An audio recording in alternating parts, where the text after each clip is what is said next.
అక్క మీ అమ్మ చేత్తో వండినందుకో నీ చేత్తో వడ్డించినందుకో తెలియదు గాని కొబ్బరికాయ పచ్చడి అమృతంలో ఉందనుకో.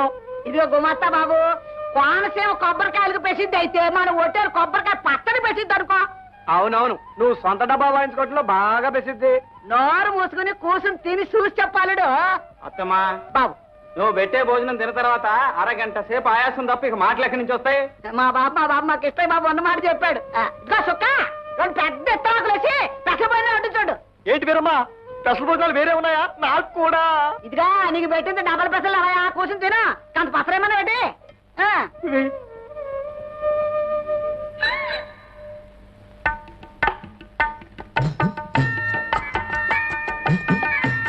ఏమిటి గుమస్తా గారు, ఏళ్ళు తెగ చీకేస్తున్నారు, చర్మం ఊడిపోగలరు, జాగ్రత్త.